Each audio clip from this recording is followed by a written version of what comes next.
அன்புள்ள எல்லாம் அல்ல அல்லாஹ்வுடைய நல்லடியார்களே, நம் அனைவரின் மீதும் ஏக இறைவனின் சாந்தியும் சமாதானமும் என்றென்றும் நின்று நிலவட்டுமாக. அல்லாஹ் கடமையாக ஆக்கியிருக்கிற ஜும்ஆ தொழுகை நிறைவேற்றுவதற்காக நாம் எல்லாம் இங்கே அமர்ந்திருக்கின்றோம். மனித குலத்திற்கு அடிப்படை தேவையான பல அம்சங்களை, பல நேரான கருத்துக்களை மனிதனுக்கு போதனை செய்வதற்காக பல்வேறு இறை தூதர்களை இறைவன் அனுப்பியிருக்கிறார். அப்படி அனுப்பப்பட்ட இறை தூதர்களில் கடைசி இறை தூதரான எம்பெருமானார் நபிகள் நாயகம் ஸல்லல்லாஹு அலைஹி வஸல்லம் அவர்களுக்கு மனித குலம் வாழக்கூடிய இறுதி காலம் வரை அவர்களுக்கு தேவையான அனைத்து சட்டதிட்டங்களையும், மனிதன் பிறந்ததிலிருந்து இறக்கும் தருவாய் வரை அவன் கடைபிடிக்க வேண்டிய நல்ல ஒழுக்கங்களையும், இந்த உலகத்தில் வாழுகிற பொழுது பிற மனிதர்களோடு எப்படி நடந்து கொள்ள வேண்டும் என்கிற அம்சங்களையும், உறவு முறைகளாக மனித குலத்தை பல உறவு முறைகளை கொண்ட அடிப்படையில் இறைவன் படைத்திருக்கிறான். அந்த உறவு முறைகளை எப்படி கையாள வேண்டும், அவர்களிடத்தில் எப்படி நடந்து கொள்ள வேண்டும் என்கிற அம்சம் முதற்கொண்டு எல்லாவற்றையும் எம்பெருமானார் நபிகள் நாயகம் ஸல்லல்லாஹு அலைஹி வஸல்லம் அவர்களுக்கு வஹியாக அனுப்பி அந்த செய்தியை, அந்த விஷயங்களை அனைத்து மக்களும் இறுதி காலம் வரை வர இருக்கக்கூடிய அனைத்து மக்களும் பின்பற்றக்கூடிய அடிப்படையில் இறைவன் நமக்கு இறுதி மார்க்கமாக, இறுதி இறை தூதர் மூலமாக இந்த மார்க்கத்தை நிறைவு செய்து அல்லாஹ் அனுப்பியிருக்கிறான். அப்படி அனுப்பப்பட்ட இறை செய்திகளில், நபிகளாருடைய பொன்மொழிகளில் நாம் அதிகமான விஷயங்களை அறிந்து கொண்டு நம்முடைய வாழ்க்கையில் கடைபிடிக்கக்கூடிய மக்களாக நாம் இருக்க வேண்டும். அதிலும் குறிப்பாக உறவு முறைகளை எப்படி கையாள வேண்டும், அவர்களிடத்தில் எப்படி நடந்து கொள்ள வேண்டும் என்கிற செய்திகளை பற்றி பெரும்பாலான இஸ்லாமியர்கள் அறியாமல் இருக்கக்கூடிய ஒரு காட்சியை பார்க்கிறோம். தூரத்து உறவு முறை அல்லது இரத்த சொந்தம் இவை ஒரு புறம் இருந்தாலும், நாம் பருவ வயதை அடைந்ததிலிருந்து, திருமணம் முடித்ததிலிருந்து மரணிக்கிற தருவாய் வரை ஒரு உறவு முறை நம்மோடு நீடித்து வரக்கூடிய ஒரு உறவு முறையாக இருக்கிறது. அது என்ன உறவு முறைங்க? திருமணம் முடித்த பிறகு மனைவி என்று வரக்கூடியவள் நாம் மரணிக்கிற வரை, அவர்களுக்கு முன்னால் நாம் இறந்து விட்டோம் என்றால் அவர்கள் மரணிக்கிற வரை, நாம் மரணிக்கிற வரை நம்மோடு எல்லாமாக நம்முடைய மனைவிமார்கள் இருக்கிறார்கள். எனவே அவர்களிடத்தில் எப்படி நடந்து கொள்ள வேண்டும் என்கிற அந்த அம்சங்களை தெரியாத பல கணவன்மார்கள் இருக்கிறார்கள். இந்த மாற்று மாத மக்கள் அப்படி இருந்தால் நம்ம பெரிய ஆச்சரியப்படுவதற்கு உண்டான அவசியம் கிடையாது. இஸ்லாத்தில் இருக்கிற இஸ்லாமியன் என்று சொல்லக்கூடிய, 5 நேரம் தொழக்கூடிய, ஜும்மா தொழக்கூடிய, பல்வேறு கடமைகளில் நான் முஸ்லீம் என்று சொல்லக்கூடியவர்களாக நாம் இருந்து கொண்டு மனைவி இடத்துல எப்படி நடந்து கொள்ள வேண்டும் என்கிற அடிப்படையான அம்சங்கள் கூட தெரியாத மக்களாக, கணவன்மார்களாக நிறைய மக்கள் இருக்கிறாங்க. எனவே கணவன் என்பவன் மனைவி இடத்துல எப்படி நடந்து கொள்ள வேண்டும், இல்லை ஒரு அழகான ஒரு பழமொழி சொல்லுவாங்க, தாய்க்கு பின் தாரம் அப்படிம்பாங்க. தாயை விட, தாய்க்கு நிகராக ஒரு உறவு முறை இந்த உலகத்தில் யாரையும் காட்ட முடியாது. தந்தை கூட தாய்க்கு பிறகுதான். நபிகளாரிடத்தில் ஒரு சகாபி கேட்கிறார், யார் ரசூலுல்லாஹ், இந்த உலகத்திலே அழகான முறையில் நட்பு கொள்வதற்கு தகுதியான நபர் யார்? அல்லாஹ்வுடைய தூதர் சொல்றாங்க, உம்முக்க, உனது தாய். மறுபடி வேற யாருன்னு கேட்கிறார், மறுபடியும் ரசூலுல்லாஹ் சொல்றாங்க உம்முக்க. மறுபடியும் கேட்கிறார், 3வது முறையாக உம்முக்க. 4வது முறையாக கேட்கிற பொழுது அபூக்க, உன்னுடைய தந்தை. அப்போ 3 இடத்திலும் பெற்றெடுத்த தாய் தான் நீங்கள் அழகான முறையில் நட்பு கொள்வதற்கு 100% தகுதியான ஒரு மனிதர். உங்களுடைய தாய் தான் முக்கியமான ஒரு நபர் என்று அல்லாஹ்வுடைய தூதர் சொல்றாங்க. அப்ப தாய்க்கு நிகராக, தாய்க்கு அடுத்தபடியாக ஒரு உறவு முறை எடுத்துக்கொண்டால், கணவனுக்கு தாய்க்கு பிறகு மனைவி தான் என்ன செய்வா, அனைத்து விதமான பணிவிடைகளும் செய்யக்கூடிய ஒரு பெண்மணியாக இருக்கிறார். குழந்தை பிறந்ததிலிருந்து அவனை திருமணம் முடிக்கிற வரை தாய் பொறுப்பேற்று கொண்டு அந்த ஒரு மனிதனை வளர்க்கிறார். திருமணம் முடித்த பிறகு மரணிக்கிற தருவாய் வரை மனைவி தான் என்ன செய்கிறார், கணவனை பார்த்து கொண்டிருக்கிறார். இன்னும் சொல்ல போனால் தாயிடத்திலே சொல்ல முடியாத, தாயிடத்திலே பயன்படுத்தாத, தாயிடத்திலே அந்தரங்களை வெளிப்படுத்த முடியாத அனைத்து விஷயங்களையுமே ஒரு மனைவி அறிந்து வைத்திருப்பாள். அப்படிப்பட்ட ஒரு உறவு முறையாக இருக்கிற பொழுது அந்த உறவு முறை இடத்திலே அழகான முறையிலே நாம் நடந்து கொள்ள வேண்டும். இந்த கணவன் மனைவி உறவை பற்றி அல்லாஹ் திருமறை குர்ஆனில் சொல்லுகிற பொழுது, ஹுன்ன லிபாசுல்லக்கும் வஅன்தும் லிபாசுல்லஹுன்ன, அவர்கள் உங்களுக்கு ஆடை, நீங்கள் அவர்களுக்கு ஆடை. இப்போ நமக்கு எதற்கு ஆடை பயன்படுகிறது? நம்முடைய மானத்தை மறைப்பதற்காக ஆடை அணிகிறோம். அதே போன்று நாம் அழகாக தென்பட வேண்டும் என்பதற்காக ஆடை அணிகிறோம். இந்த ஆடையின் மூலமாக பல்வேறு நன்மைகள் நமக்கு கிடைக்கிறது. கணவன் மனைவி உறவை பற்றி அல்லாஹ் எப்படி சொல்லி காட்டுகிறான் என்றால், உங்களுக்கு கணவனுக்கு மனைவி ஆடை, மனைவிக்கு கணவன் ஆடை. மானத்தை மறைக்கக்கூடிய விஷயத்தில், அழகாக தென்படக்கூடிய விஷயத்தில் இப்படி உறுதுணையாக இருக்க வேண்டும் என்று திருமறை குர்ஆனில் அல்லாஹ் நமக்கு என்ன செய்யறான்? அழகாக சொல்லி காட்டுகிறான். எனவே கணவனாக இருக்கக்கூடியவன் மனைவி இடத்தில் அன்பு செலுத்தக்கூடியவனாக இருக்க வேண்டும். நம்ம என்ன செய்வோம்? அன்பு செலுத்துவதற்கு ஏதாவது ஒரு காரணம் நமக்கு தேவைப்படுகிறது. நமக்கு யாராவது பொருளாதார உதவி செய்து விட்டால் அவர் மீது ஒரு பிரியம் நமக்கு ஏற்படும். நம்ம சிரமமான நேரத்தில் நமக்கு பொருளாதார உதவி செய்தார் என்று அவரிடத்தில் ஒரு பாசம் நமக்கு ஏற்படும். அல்லது நமக்கு வேறு ஏதாவது உதவி செய்து விட்டால், இக்கட்டான ஒரு சூழ்நிலையில் நம்மை காப்பாற்றி விட்டால், யாரெல்லாம் நமக்கு உதவியாக இருக்கிறார்களோ, நமக்கு ஏதாவது செய்திருக்கிறார்களோ அவர்கள் மீது ஒரு பாசம் அன்பு வெளிப்படும். அப்ப மனைவியாக இருக்கக்கூடியவரிடத்தில் நாம் அன்பு காட்டுவதற்கு என்ன இருக்கிறது? என்ன அவள் செய்கிறாள்? நமக்காக, கணவனுக்காக என்ன செய்கிறாள் என்று யோசித்து பார்க்கிற பொழுது ஆயிரக்கணக்கான தியாகங்களை நம்மால் சொல்ல முடியும். கணவன் மனைவிக்கு செய்ய வேண்டிய உரிமைகள் என்று திருமறை குர்ஆன்ல இஸ்லாமிய மார்க்கம் ஒரு உரிமையை சொல்லித் தருகிறது. மனைவி கணவனுக்கு செய்ய வேண்டிய கடமைகள், உரிமைகள். அல்லாஹ்வுடைய தூதர் இதை பற்றி சொல்லுகிற பொழுது, கணவனுக்கு உண்டான உரிமை என்பது மனைவி இடத்துல என்ன செய்யணும்னா, அழகான ஆடை கொடுக்க வேண்டும், அதே போன்று உணவு கொடுக்க வேண்டும், தங்குவதற்கு இருப்பிடம் கொடுக்க வேண்டும். இது மனைவிக்கு கணவன் செய்ய வேண்டிய கடமைகள், உரிமைகள். அதை எல்லோரும் செய்கிறோம். இதை தாண்டி பெரும்பாலும் செய்வது கிடையாது. இருப்பிடம் இருக்குது, மனைவிக்கு கொடுத்துட்றோம். உண்ண உணவு கொடுத்துட்றோம். உடுத்துவதற்கு ஆடை நம்ம வாங்கி கொடுத்துட்றோம். அதிகபட்சமாக என்ன செய்வோம்? ஆபரணங்கள், நகைகள் கேட்டால் வாங்கி தருவோம். இதை தவிர்த்து பெண்களுக்கு நாம் கணவன் செய்யக்கூடிய தியாகம் என்ன? ஒரு பட்டியல் போட முடியுமா? இதை தவிர்த்து வேறு எதுவுமே சொல்ல முடியாது. அதே போன்று மனைவி என்பவள் கணவனுக்கு செய்ய வேண்டிய கடமைகள், உரிமைகள் என்று சில உரிமைகளை ரசூலுல்லாஹ் சொல்லித் தர்றாங்க. அந்த உரிமை என்னங்க? மனைவி என்பவள் கணவனுடைய இடத்துல வேறு யாரையும் கொண்டு போய் வச்சிடக்கூடாது. கணவனுக்குன்னு ஒரு இடம் வச்சிருக்காங்களா இல்லையா, அந்த இடத்தை வேற ஆட்களுக்கு கொடுத்து விடக்கூடாது. அதே போன்று கணவன் விரும்பாத ஆட்களை உங்களுடைய வீடுகளுக்குள்ளே அனுமதிக்க கூடாது. இந்த இரண்டை தவிர மனைவிமார்களுக்கு எந்த விதமான கடமையும் உரிமையும் கிடையாது. அது அவங்க என்ன செய்யறாங்க? எல்லா பெண்களும் ஒழுக்கமாக இருக்கிறார்கள். அப்ப கணவன் செய்ய வேண்டிய கடமைகள், உரிமைகளை நம்ம செய்கிறோம். அதை தவிர்த்து வேறு எதுவும் பெரும்பாலும் செய்தது கிடையாது. அதே போன்று மனைவி என்பவள் என்ன செய்யறா? கணவனுக்கு கொடுக்க வேண்டிய இடத்தை 100% கொடுக்கிறார். கணவன் விரும்பாத ஆட்களை வீட்டுக்குள் விடுவது கிடையாது. அதை செய்யறாங்க. அதோடு மட்டுமல்லாமல் இதை தவிர்த்து அதிகமான தியாகங்களை மனைவிமார்கள் செய்கிறார்கள். திருமணம் முடிக்கப்படுகிறது. நிக்கா முடித்த பிறகு ஒரு பெண் என்ன செய்யறா? தியாகம் செய்து, வீட்டை தியாகம் செய்து, ஊரை தியாகம் செய்து, கூட பழகிய தோழிகளை தியாகம் செய்து, தன்னுடைய குடும்ப உறுப்பினர்களை தியாகம் செய்து கணவனுடைய வீட்டுக்கு போறான். இந்த தியாகத்தை நம்ம அனுபவிச்சிருக்கிறோமா? நம்ம எந்த இடத்துல பிறந்தோமோ, எந்த இடத்துல வாழ்கிறோமோ அதே இடத்துல மரணிக்கிற வரை வாழ்வோம். நம்ம யாரோடு பழகினோமோ அவரோடு தொடர்ந்து பழகுவோம். யாரோடு தாய் தந்தையோடு இருக்கிறோமா, தாய் தந்தையோடு இருப்போம் மரணிக்கிற வரை. அவங்க மரணிக்கிறவை அவங்களுடைய மரணத்தை பார்க்கக்கூடிய அடிப்படையில், அவங்க வயதான காலகட்டத்தில் அவங்களுக்கு உதவி செய்யக்கூடிய அடிப்படையில் அண்ணன் தம்பி என்ற எல்லா உறவு முறைகளும் கூடவே இருக்கும். நாம் அவர்கள் கூடவே இருப்போம்.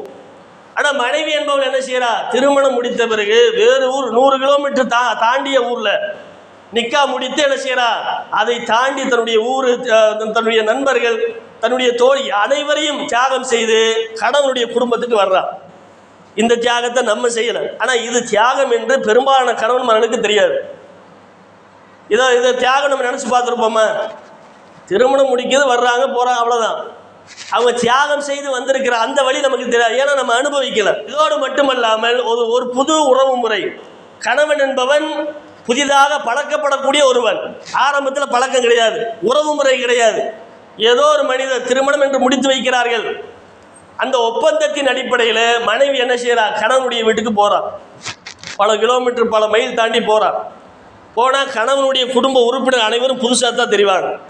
கணவனுடைய தாய் முதல்ல பழக்கம் இல்லை, கணவனுடைய தந்தை ஆரம்பத்தில் பழக்கம் கிடையாது, அவருடைய கொழுந்தனார் அண்ணன் தம்பிகள் பழக்கம் கிடையாது. அப்போ யாரிடத்துலையுமே பேசியதும் கிடையாது. அவரிடத்துல எப்படி பேச வேண்டும்?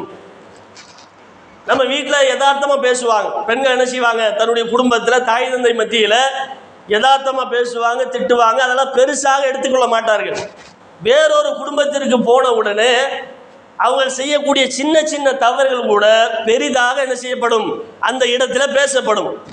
கணவனுடைய வீட்டுக்கு போயிடுறான், மாமியார் என்ன செய்வாங்க, சில இடங்களில் பெரும்பாலான இடங்களில் மருமகள் செய்யக்கூடிய ஒரு சின்ன காரியம் கூட மாமியார்களுக்கு பிடிப்பது கிடையாது. ஆனால் தான் அழகாக ஒரு பழமொழி சொல்கிறாங்க, மருமக உடைச்சா பொன்குடம், மாமியார் உடைச்சா மண்குடம். மாமியார் போட்டு உடைச்சா அது மண்குடமாக தான் எடுத்துக்கொள்ளப்படும்.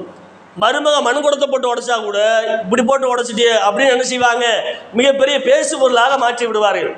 அப்போ கணவனுடைய குடும்பத்தில் எப்படி பேச வேண்டுமோ அப்படி பேச வேண்டும் என்று அதற்கு சில மாதங்கள் ட்ரைனிங் எடுத்து தவறாக பேசிவிடக்கூடாது, அஞ்சு பயந்து பயந்து அந்த குடும்பத்தில் வாழ்கிறாங்களா இல்லையா? இது எவ்வளோ பெரிய தியாகம்! இது நமக்கு தியாகமாகவே தெரியாது. இது ஒரு பொருட்டாகவே நம்ம எடுத்துக்க மாட்டோம். அந்த பக்கம் நம்முடைய சிந்தனை போகவே செய்யாது. இப்படியெல்லாம் ஒருத்தர் வந்து கஷ்டப்படுறாளே, இவ்வளோ பெரிய சிரமங்களை அனுபவிக்கிறாளே, தவறான பேச்சுகள் பேசப்படுகிற பொழுது கூட சகித்து கொண்டு அந்த குடும்பத்தில் வாழ்கிறாளே, குடும்பம் உடைந்து விடக்கூடாது என்று உறுதியாக எவ்வளவு எதிர்ப்புகள் வந்தாலும் மாமியார் என்ன செய்வாங்க, கடுமையாக திட்டுவாங்க. அந்த திட்டுவதையெல்லாம் ஒரு பக்கம் ஏற்றுக்கொண்டு சகஜமாக குடும்பத்தை வழிநடத்தி செல்கிறார் என்றால் எவ்வளோ பெரிய தியாகம்! அதோடு மட்டுமல்லாமல் வீட்டில் இருக்கிறப்ப என்ன செய்வாங்க, என்ன நினைக்கிறாங்களோ அந்த நேரத்தில் வேலை செய்வாங்க. விலை கழுவணுமா, பாத்திரம் கழுவணுமா, அவங்களுக்கு என்ன விருப்பப்படுதோ அந்த நேரத்தில் செய்வாங்க. துணி துவைக்கணுமா, நமக்கு எந்த நேரம் இலகுவாக இருக்கிறதோ அந்த நேரத்தில் துணி துவைப்பாங்க. ஆனால் கணவனுடைய வீட்டுக்கு போன உடனே மாமியார் என்ன சொல்கிறாங்களோ அந்த நேரத்தில் பாத்திரத்தை கழுவணும், அந்த நேரத்தில் துணி துவைக்கணும், அந்த நேரத்தில் சமையல் செய்யணும் என்று ஒவ்வொரு கட்டளைக்குங்க அங்கே அந்த இடத்துல பிறப்பிக்கப்படும். அந்த கட்டளைக்கு இணங்க மனைவிமார்கள் என்ன செய்வாங்க, மாமியாருக்கு இணங்க பலவிதமான வேலைகளை செய்வார்கள். அப்போ இப்படி தான் நினைத்த காரியத்தை தன்னுடைய கணவனுடைய குடும்பத்திற்கு போன உடனே செய்ய முடியல. நாம் நினைத்த காரியத்தை செய்வோம். இத்தனை மணிக்கு சாப்பாடு வேணும்னா என்ன செய்வோம், சாப்பாடு வந்துடும். இத்தனை மணிக்கு நான் வெளியே போகணும், வெளியே போயிடுவோம். அப்படி நாம் எதுவெல்லாம் நினைக்கிறோமோ அது போன்ற காரியங்கள் எல்லாம் இலகுவாக நடந்து விடுகிறது. ஆனால் நம்முடைய மனைவிமார்கள் எதையெல்லாம் நினைக்கிறாங்களோ அதெல்லாம் இலகுவாக நடந்து கொள்ள மாட்டேங்குது. அவங்க ரொம்ப சிரமப்படுவாங்க, உள ரீதியாக ரொம்ப பாதிக்கப்படுவாங்க. அதனால தான் சில குடும்ப பஞ்சாயத்தில் பார்க்குறோம், ஆரம்பத்தில் 1 வருஷம் 2 வருஷத்தில் தலாக்கு வேணும், குலா வேணும் அப்படின்னு பெண்கள் வருவதற்கு உண்டான காரணம் என்ன? அவங்களால ஜீரணிக்க முடியல. ரொம்ப சொகுசை இன்பமாக இருந்தோம், இப்படி திருமணம்ங்கிற பேரில் நிக்காங்கிற பேரில் கணவனுடைய குடும்பத்திற்கு போன உடனே கடுமையான அளவிற்கு துன்பம் தரப்படுகிறது என்றெல்லாம் சிரமப்பட்டு சில பெண்கள் என்ன தாங்கிக் கொள்ள முடியாமல் குலா என்கிற அடிப்படையில் வந்து நிற்கிறார்கள். அவங்க செய்யக்கூடிய தியாகங்களை நம்ம புரிந்து கொள்வது கிடையாது. எனவே வீட்டு வேலை என்று பல்வேறு தியாகங்களை செய்கிறாங்க. இது மட்டும் கிடையாது, ஆண்மகனாக நிரூபிக்க வேண்டும் என்பதற்காக நம்முடைய கருவை அவங்க என்ன செய்கிறாங்க, வயிற்றில் சுமக்கிறார்கள். சுமந்து கஷ்டப்படுறாங்க. நமக்கு அந்த கஷ்டம் தெரிவது கிடையாது. கர்ப்பம் அடைந்து விட்டால் திரும்பி கூட படுக்க முடியாது. அப்படி கடுமையான துன்பத்தை அனுபவித்து சகித்து கொண்டு ஒரு குழந்தையை பெற்றெடுப்பது என்பது கடுமையான வலி கொண்டது. மருத்துவர்கள் என்ன செய்கிறாங்கன்னா இந்த வலியை அளக்கிறாங்க, பல வலிகளை அளக்குவாங்க. அப்படிப்பட்ட இந்த பிரசவ வலி என்ன செய்கிறாங்க, மருத்துவர்கள் ஒரு அளவீடு கருவியின் மூலமாக அளக்கிறாங்க. அதை டாலுன்னு சொல்லுவாங்க. ஒரு மனிதன் சராசரி மனிதன் அவன் தாங்கக்கூடிய 60 அடி டால் வரை என்ன செய்ய முடியும், அவனால் தாங்க முடியும். 60 அடிக்கு மேலே அவனுக்கு வலி கொடுக்கப்பட்டால் அவன் தாங்க முடியாமல் அந்த இடத்துல இறந்து விடுவான் என்று மருத்துவர்கள் சொல்றாங்க. 60க்கு மேலே எவ்வளோ பெரிய ஆண்மகனாக இருந்தாலும் அவன் இறந்து விடுவான். இந்த 60க்கு மேலே 65 70 அடி டால் வலி நெருங்கக்கூடிய பிரசவ வேதனையை பெண்கள் அனுபவிக்கிறார்கள். நம்ம என்ன செய்கிறோம், குழந்தை பெற்றெடுத்துட்டோம், நான் பெரிய ஆண்மகன் என்று என்ன செய்கிறோம், நெஞ்சை நிமிர்த்தி கொண்டு எனக்கு அழகான ஆண் குழந்தை பிறந்து விட்டது, பெண் குழந்தை பிறந்து விட்டது. அப்போ அதை பெற்றெடுப்பதன் மூலமாக அந்த பெண் அனுபவிக்கக்கூடிய வழியை நாம் உணர்வது கிடையாது. ஆனால் தான் என்ன செய்கிறாங்கன்னா, வெளிநாடுகளில் விவாகரத்து குறைய வேண்டும் என்றால் பிரசவ அறையில் கணவன் நிற்க வேண்டும். நின்று நீ பாரு, அவள் எவ்வளோ வேதனைப்படுறான்னு பாரு. இந்த மாதிரி கஷ்டத்தை நீ படுவியா? நம்ம 12 மணி நேரம் உழைப்பை ரொம்ப பெருசாக பேசுகிறோம். அந்த உழைப்புக்கு நிகராக இந்த வலிக்கு நிகராக அந்த உழைப்பை நம்ம எடுத்து காட்ட முடியுமா? சாவை நெருங்கி விட்டு வருகிறார்கள். 65-70 அடி டால் என்பது மனிதனை மரணிக்க செய்யக்கூடிய வழி. அதையெல்லாம் தாண்டி ஒரு பெண் என்ன செய்கிறார்? பிரசவித்து குழந்தையை பெற்றெடுக்கிறாள். அவ்வளவு பெரிய தியாகத்தை செய்கிறார். பெண்கள் இது போன்ற பலவிதமான சோதனைகளை துன்பங்களை அனுபவிக்கிறார்கள். அப்படிப்பட்ட அந்த பெண்களிடத்திலே நாம் அன்பு செலுத்தாமல் இருப்பது என்பது நம்மை விட அயோக்கியத்தனமான ஆட்கள் வேறு யாருமே கிடையாது. அழகான வார்த்தை பேசுவது, எரிஞ்சு எரிஞ்சு விழுகிறது.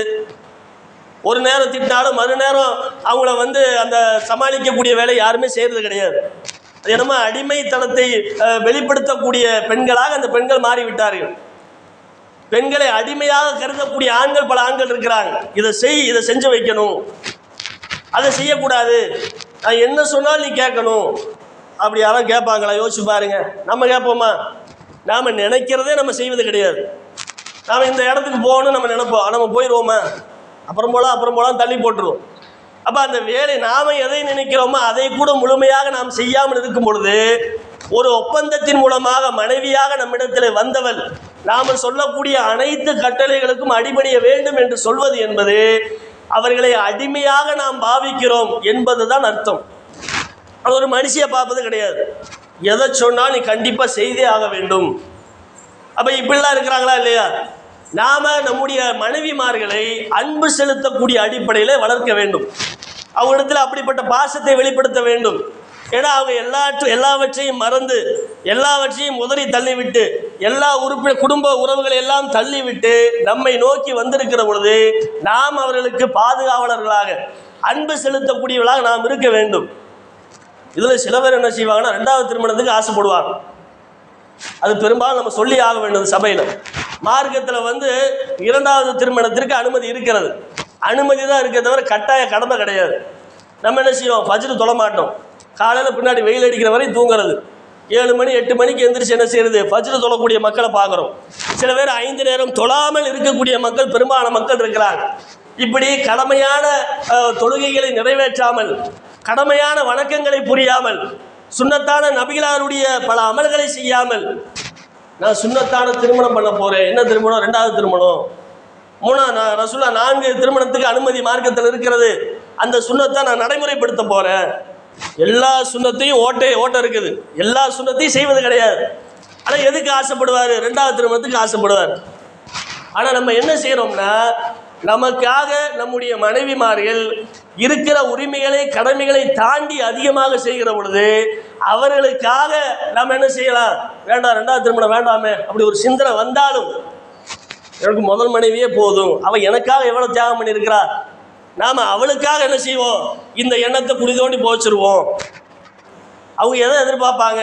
என்னுடைய கணவன் வேறு யாரையும் பார்த்துடக்கூடாது, என்னுடைய கணவன் தவறான முறையில் வழிகட்டு போயிடக்கூடாது என்று தான் மனைவி நினைப்பான். நீங்கள் வேறு எந்த பாவத்தை செஞ்சாலும் அவன் பெருசாக எடுத்துக்க மாட்டான். பரவாயில்ல, அது என்னுடைய கணவன் அப்படின்னு கணவனுக்கு என்ன செய்வாங்க? சப்போர்ட் பண்ணுவாங்க. ஆனால் வேறு இல்லறத்தை நாடி வேறொரு பெண்ணை தேர்ந்தெடுக்கக்கூடிய ஒரு வேலை செய்து விட்டால் எந்த ஒரு மனைவியினாலும் தாங்க முடியாது.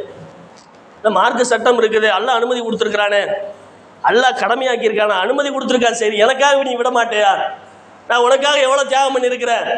அப்படி தியாகம் பண்ணுகிற பொழுது எல்லா சுண்ணத்தையும் விட்டுட்டு எதையுமே நான் செய்ய மாட்டேன்னு இந்த திருமணம் என்கிற சுண்ணத்தை மட்டும் நீ செய்யணுமா? எனக்காக இந்த அனுமதியை நீ விலக்கி இருக்கக்கூடாதா, செய்யாமல் இருக்கக்கூடாதா என்று பெண்களுடைய உள்ளத்தில் இந்த கேள்வி எல்லா பெண்களுடைய உள்ளத்தில் எழும். அப்போ ஆண்களாக இருக்கக்கூடியவன் என்ன செய்யணும்? எனக்கு உடல் தகுதி இருக்குது, எனக்கு திறமை, ஆண் திறமை இருக்கிறது என்பதை வெளிக்காட்டுவதற்காக இது போன்ற சிந்தனைகள் இல்லாமல் நம்முடைய மனைவி நமக்கு இருக்கிற கடமைகளை தாண்டி உரிமைகளை தாண்டி அதிகமாக செய்கிறாங்க. எனவே நாம் நம்முடைய இந்த எண்ணத்தை குழி தோண்டி புதைத்து விடுவோம். வேண்டாம், நம்ம மனைவியோடு நிறுத்தி விடலாம், வேறொரு திருமணத்தை நம்ம நாடக்கூடாது அப்படிங்கிற சிந்தனை நம்ம இடத்துல வர வேண்டும். மார்க்கத்தில் தடை கிடையாது. ஏதோ சொன்ன உடனே இவர் மார்க்கத்துக்கு மாற்றமாக பேசுகிறாரு, 2வது திருமணத்தை என்ன செய்கிறாரு? தடுக்கிற மாதிரி பேசுகிறாரு. மார்க்கத்தில் அனுமதி இருக்குது, மார்க்கத்தில் அனுமதி இருக்குது, வாஸ்தவம் தான், யாருக்கும் மாற்றுக்கிறது கிடையாது. நான் என்ன சொல்கிறேன்னா, மனைவி நமக்கு அதிகமான உரிமைகளை கடமைகளை செய்கிற பொழுது நாம் அவங்களுக்காக என்ன செய்யலாம்? நம்முடைய இந்த அனுமதிங்கிற அந்த விஷயத்தை நாம் கொஞ்சம் புரிந்துணர்வோடு நம்ம ஒரு மனைவியோடு நிப்பாட்டிக் கொள்வோம், வேறொரு திருமணத்தை நாடக்கூடாது அப்படிங்கிற சிந்தனையை தேர்வு செய்வது என்பது மார்க்கத்தில் தப்பா? மார்க்கத்தில் தப்பு கிடையாது. அப்போ அதை நோக்கி நம்முடைய சிந்தனை அமைந்திருக்க வேண்டும். மனைவிமார்களாக இருக்கக்கூடிய ஒரு இடத்துல எப்படி ரசூல்லா அன்பு செலுத்தினாங்க அப்படின்னு பல்வேறு செய்திகளை நம்மால் பார்க்க முடிகிறது. வீட்டில் வேலை பார்ப்பாங்க ரசூல்லா, நம்ம வேலை பார்ப்போமா? வீட்டில் என்ன செய்வாங்கன்னா, ஆயிஷா நாய்க்கு ஒத்தாசையாக கிழிந்த ஆடைகளை ரசூல்லா தப்பாங்க, அதே போன்று கிழிந்த காலணிகளை ரசூல்லா தப்பாங்க. இப்படி மனைவிமார்களுக்கு என்னென்ன தேவையோ அந்த தேவைகளை வீட்டுக்கு வந்துட்டா நீட்டி நிமிந்து படுத்துட மாட்டாங்க. மனைவிமாருக்கு என்ன உதவி செய்யணும் என்று பார்த்து அந்த உதவிகளை செய்யக்கூடியவங்களாக ரசூல்லா இருந்தாங்க. அப்போ ரசூல்லாவை வழிமுறையாக ஏற்றுக்கொண்ட நம்ம என்ன செய்யணும்? இந்த வழிமுறையை நம்ம கடைப்பிடிக்கணும். மனைவிக்கு ஒத்தாசையாக என்ன செய்யணும்? அவர்கள் விரும்பக்கூடிய விஷயங்களை நம்ம செய்யணும். வெளியே கூட்டு போகணும்னு ஆசைப்படுவாங்க, அப்போ நம்மால் முடிந்த அளவுக்கு என்ன செய்யணும்? அந்த ஆசையை நிறைவேற்றக்கூடியவங்களாக இருக்கணும். விளையாடணும்னு ஆசைப்படுவாங்க, அது வெளிப்படையாக சொல்ல மாட்டாங்க, உள்ளத்துக்குள்ளே இருக்கும். அப்போ அந்த ஆசையெல்லாம் அவருடைய உள்ளத்திலே பூட்டி வைத்திருப்பார்கள். அதை நாம் அறிந்து அந்த ஆசையை நிறைவேற்ற வேண்டும். ரசூலுல்லாஹ் என்ன செஞ்சாங்கன்னா, ஆயிஷா நாயகி விளையாட்டை பார்க்க வேண்டும் என்று உள்ள ஆசைப்பட்டாங்க. அந்த ஆசையை அறிந்து கொண்ட நபிகள் நாயகம் அவர்கள் ஆயிஷா நாயகி அழைத்துட்டு போகிறாங்க. பெருநாள் தொழுகை என்று பெருநாள் தொழுகை முடித்த பிறகு விளையாட்டு போட்டி நடைபெறுகிறது. விளையாட்டு போட்டி என்றால் கிரிக்கெட், ஃபுட்பால்லாம் கிடையாது, வீரமான விளையாட்டு போட்டி. அம்பெறிதல், ஈட்டி எறிதல் போன்ற என்ன செய்வாங்க, வாழ்வித்தை, இது போன்ற விளையாட்டு போட்டி நடைபெறும். இந்த வீர விளையாட்டு போட்டிகளை காண்பதற்காக ஆயிஷா நாயகி ரொம்ப நாள் ஆசைப்பட்டாங்க. அந்த ஆசையை அறிந்து கொண்ட ரசூல் ஸல்லல்லாஹு அலைஹி வஸல்லம் அவங்க ஆயிஷா நாயகி கூட்டிகிட்டு போய் அந்த விளையாட்டை காண்பித்தார்கள் அப்படிங்கிற செய்தியை நம்ம பார்க்கணும். அப்போ என்னவெல்லாம் ஆசைப்படுகிறாரோ அந்த ஆசையை நிறைவேற்றக்கூடிய கடமை நம்மிடத்தில் இருக்கிறது. வீட்டில் வேலை செய்யணும், குழந்தைய பார்க்கணும், அதோட அவங்களுடைய உரிமை அவ்வளோதான். வேறு வெளியில் போய் சுற்றணும், வெளியில் அவங்களுடைய இன்பங்களை எல்லாம் அவங்க என்னெல்லாம் ஆசைப்படுறாங்களோ அந்த ஆசையை நிறைவேற்றக்கூடிய ஒரு வேலையை எந்த ஒரு கணவன்மார், பெரும்பாலான கணவன்மார்கள் செய்வது கிடையாது. இதில் வீட்டில் மிகப்பெரிய அளவிற்கு பிரச்சனை ஏற்பட்டு குலா தலாக் என்கிற அடிப்படையில் என்ன செய்யுது? ஏன்னா அவங்க சந்தோஷமாக ஒரு 4 ரூமுக்குள்ளே 4 செவுத்துக்குள்ளே எத்தனை நாட்கள் ஒரு மனிதன் அடைந்திருக்க முடியும்? வீட்டுக்கு உள்ளே போனால் 4 செவுறு, அவ்வளோதான். கணவன், பிள்ளைகள், குடும்பத்தில் இருக்கக்கூடிய வேலைகள், சமையல் செய்வது, இதோடு அவங்களுடைய காலம் முடிந்து விடுகிறது. அப்போ வெளியே என்ன செய்வாங்க? வெளியே போகணுன்னு ஆசைப்படுவாங்க. இது போன்ற ஆசைகளை எல்லாம் பார்த்து அறிந்து அவங்களுக்கு அந்த ஆசைகளை நிறைவேற்றக்கூடியவர்களாக நாம் இருக்க வேண்டும். ஒரு போர்க்களம் முடிந்த பிறகு ரசூலுல்லாஹ் வர்றாங்க. எந்த ஒரு போர்க்களம் நடைபெறுவதாக இருந்தாலும் ஒரு மனைவி மாதிரி ரசூலுல்லாஹ் கூப்பிட்டு போவாங்க. அப்படி ஆயிஷா நாயகியை ஒரு போர்க்களத்துக்கு கூட்டிகிட்டு போய் போர்க்களம் முடித்த பிறகு சகாபாக்கள் வர்றாங்க. ரசூலுல்லாஹ் என்ன செய்கிறாங்கன்னா, சகாபாக்களை நீங்கள் முன்னாடி போங்க, நாங்கள் பின்னாடி வர்றோம் அப்படின்னு தாட்டி விட்றாங்க. பின்னாடி ரசூலுல்லாஹ்வும் ஆயிஷா நாயகியும் வர்றாங்க. இப்போ வருகிற பொழுது ரசூலுல்லாஹ் என்ன செய்கிறாங்கன்னா, உனக்கும் எனக்கும் நான் ஓட்ட போட்டி வச்சுக்குவோம், யார் ஃபஸ்ட்டாக வர்றாங்கன்னு பார்ப்போம் அப்படின்னு ஓட்ட போட்டி நடைபெறுகிறது. 2 பேர் ஓடுறாங்க. ஓடுன என்ன செஞ்சாங்கன்னா, ஆயிஷா நாயகி முந்திட்டாங்க. ஆயிஷா நாயகி முந்திட்டு ரசூலுல்லாஹ்னால ஓட முடியல. ஏன்னா ரசூலுல்லாஹ் ஏற்கனவே போர் முடித்து வந்து ரொம்ப டயர்டாக தானே இருப்பாங்க. அப்போ அந்த நேரத்தில் ஆயிஷா நாயகி ரொம்ப இளம் வயதில் இருக்கிறாங்க, ரொம்ப ஒல்லியாக இருக்கிறாங்க. அந்த போட்டியில் அவங்க ஜெயிச்சிட்டாங்க. ரசூலுல்லாஹ் இதை மனதுக்குள்ளே அப்படியே வச்சுருக்கிறாங்க. இன்னொரு போர்க்களம் பல ஆண்டுகள் கழித்து இதே போன்ற ஒரு சூழல் ஏற்படுகிறது. அந்த நேரத்தில் ரசூலுல்லாஹ் என்ன செய்கிறாங்க, மறுபடியும் நம்ம ஓட்ட போட்டி நடத்துவோம். 2 பேர் ஓடுறாங்க. அந்த போட்டியில் ரசூலுல்லாஹ் ஜெயிச்சிட்டாங்க. ஜெயிச்ச உடனே ரசூலுல்லாஹ் தன்னுடைய மனைவிட்ட சொல்கிறாங்க, அதுக்கு இது சரியாக போச்சு, அந்த போட்டியில் நான் தோத்தேன், இந்த போட்டியில் நீ தோத்த, சரியாக போச்சு. அப்போ இப்படி மனைவியோடு என்ன செய்கிறாங்க, அன்பு பாராட்டக்கூடியவர்களாக ரசூலுல்லாஹ் இருந்திருக்கிறாங்க அப்படிங்கிற செய்திகளை நம்ம பார்க்குறோம். எனவே நாம் நம்முடைய குடும்பங்கள் ரொம்ப சிறந்து விளங்க வேண்டும் என்றால் மனைவியிடத்தில் அதிகமான அன்பு செலுத்தக்கூடிய மக்களாக நாம் இருக்க வேண்டும். அது நபிகளார் காட்டி தந்த வழிமுறை என்று புரிந்து அதன் அடிப்படையில் செயல்படக்கூடிய மனிதர்களாக, கணவன்மார்களாக நம் அனைவரையும் எல்லாம் ஆக்கி அருள்வார் என்று கூறி எனது இந்த ஜும்மாவின் முதல்வரை முடித்துக் கொள்கிறேன். அஸ்ஸலாமு அலைக்கும் வரஹ்மத்துல்லாஹி.